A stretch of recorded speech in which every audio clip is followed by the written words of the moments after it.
एक बड़ी कंपनी के चेयरमैन नदी किनारे टहल रहे थे कि अचानक उन्हें हार्ट अटैक आया और वे नदी में गिर पड़े। किनारे पर खड़े लोग तमाशा देखते रहे, लेकिन तभी डिलीवरी गर्ल आर्या अपनी स्कूटी रोककर बिना एक पल गंवाए नदी में कूद गई। उन्हें बाहर निकालकर सीपीआर देकर उनकी जान बचा ली। चेयरमैन उसकी बहादुरी और नेकदिली से इतने प्रभावित हुए कि उन्होंने मन ही मन उसे अपने पोते सीईओ आर्यवीर के लिए योग्य जीवन साथी मान लिया। उसी रात वे भिखारी का भेष बदलकर आर्या के नूडल्स स्टॉल पर उसकी परीक्षा लेने पहुंचे। जब उन्होंने किसी ग्राहक का जूठा नूडल्स खाना चाहा तो आर्या ने उन्हें रोककर गर्मा गर्म ताजा बीफ नूडल्स खिलाए और जाते समय चुपके से टिश्यू में 500 रुपए भी रख दिए। चेयरमैन उसकी दरिया दिली से और भी प्रभावित हो गए। अगले दिन उन्होंने अपने पोते को आदेश दिया कि वो इस लड़की को हर हाल में ढूंढे। सीईओ आर्यवीर आर्या के स्टॉल पर पहुंचा और इनाम के रूप में 10 लाख रुपए देने लगा, लेकिन उसने ये कहकर मना कर दिया कि इंसानियत की कोई कीमत नहीं होती। तभी उसका पैर फिसला और आर्यवीर ने उसे संभाल लिया। उसी दौरान उसकी नजर आर्या के कंधे पर बने बटरफ्लाई मार्क पर पड़ी, जिससे उसे 7 साल पुरानी वो रहस्यमयी लड़की याद आ गई जिसने उसकी जान बचाई थी।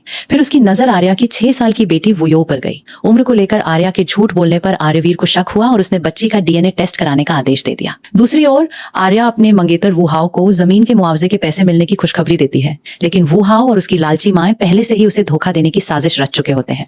जब आर्यवीर को आर्या की संघर्ष भरी जिंदगी का पता चलता है तो वो वुहाओ को अपनी फैक्ट्री में वाइस मैनेजर की नौकरी दिलवा देता है और उनके गृह प्रवेश समारोह में जाने का फैसला करता है। लेकिन समारोह में वुहाओ सबके सामने अमीर लड़की लियू शुएचन को अपनी होने वाली पत्नी घोषित कर देता है और आर्या का अपमान करते हुए कहता है कि घर अब लियू के नाम है। वो आर्या को 10,000 रुपए फेंक कर घर छोड़ने के लिए कहता है। गुस्से में आर्या उसे थप्पड़ मार देती है, जिसके बाद वुहाओ की माँ उसे धक्का देकर गिरा देती है और वुहाओ उसकी मासूम बेटी वुयो पर भी हमला करने की कोशिश करता है। तभी सीईओ आर्यवीर अपने गार्ड्स और असिस्टेंट के साथ धमाकेदार एंट्री करता है। उसकी नजर वुयो के गले में पड़े उस जेड पेंडेंट पर पड़ती है जिसका दूसरा आधा हिस्सा उसके पास होता है। उसी समय डीएनए रिपोर्ट आती है और पता चलता है कि वुयो 100% आर्यवीर की ही बेटी है। ये सुनते ही आर्यवीर का गुस्सा फूट पड़ता है।